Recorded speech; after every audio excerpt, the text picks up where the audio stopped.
For my third video, I am going to be doing it on coercive leadership style. Um, this leadership style was from a job that I had back in college. I worked in fast food at a Zaxby's, um, and really the whole management team uh, shared most of the same qualities. And this was the leadership style that I think that really matched how they led. Another thing that made this a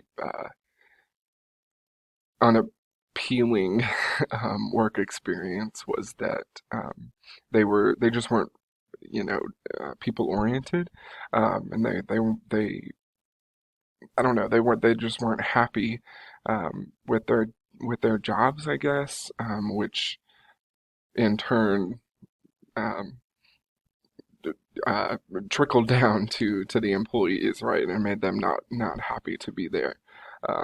They weren't very people oriented uh, or nice, I guess. So the characteristics of coercive leadership is it's usually a top-down structure. Um, the management will define what should be done, how it should be done, when, where, by who, all of that, and it's direction that followers are expected to do and fall in line. There's little input from team members. It's more do what I tell you. I can see that this style would be beneficial if there's high regulation or extensive safety measures, because in those cases you have to do things a certain way to for liability and safety and all of that. So I understand a top-down structure, clear rules and guidelines and how you should do things makes sense in that area. Another characteristic of this leadership style is there's little autonomy in individuals doing their job. I think that an effective use of this style, um, which they did not do, would be having clear guidance, explaining your processes, and uh, making sure that the your employees and followers understand the guidance that you're giving them, and also the tools and giving them the knowledge, the background knowledge of understanding why you're doing things a certain way, and the importance of following those guidelines. Additionally, consistency is incredibly important. You have to be consistent in how you're telling people to do things and what you're telling them to do.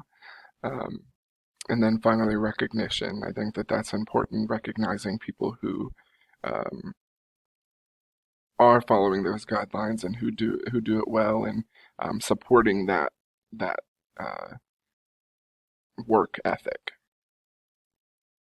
So this leadership style didn't work for me. I personally um, work best when I understand exactly why I'm doing what I'm doing. Um, and maybe not even exactly, but having a better understanding of the reasons behind the decisions and the reasons behind the processes is important to me so that I can effectively um, do the job. And so in this environment, not understanding why we had to do something a certain way or say certain things, or those guidance, I didn't understand why, and it wasn't clear. They weren't clear, and they weren't. We didn't have the knowledge and the tools to be able to do that effectively. This leadership style also caused some anxiety in I guess that is more in terms of how they acted and how the environment that they built. Um, it truly was a top down. You didn't ask questions. You didn't um, try to do things different. That was um, a big thing. Is that what they said went, and that was the bottom line. That was the end of it, the end of the conversation.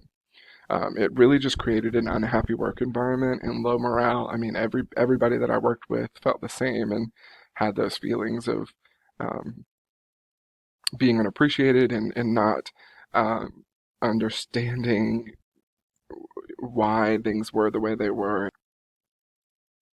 And I think that that had a lot to do with the the low morale. I also enjoy some autonomy when I'm working. I think personally, looking at business processes and the way that things are done, I like to be able to tweak things and work I work best myself and do things that how uh, I think that will be more efficient for me personally. And this was not a place that that you could do that and that you could switch up the order of things and uh, how you said things and everything. It was strict, and that's the basis of this leadership style that it's um, set. Finally, I think that there was no consistency in um, discipline or recognition or anything like that. There was very little recognition at all, but also excessive and sporadic um, reprimands and uh, things like that. I mean, there would be no explanation for why you were getting written up or um, any sort of understanding of this will the consequence is because of this or this will lead to this. There just wasn't any reasoning or consistency in any of that. So that those are just some of the reasons why I felt that this leadership style didn't work for me. And I think a lot of it had to do that they weren't necessarily effectively using the leadership style. I think if they had provided more of the why or provided more consistency, then maybe it would have been a little better.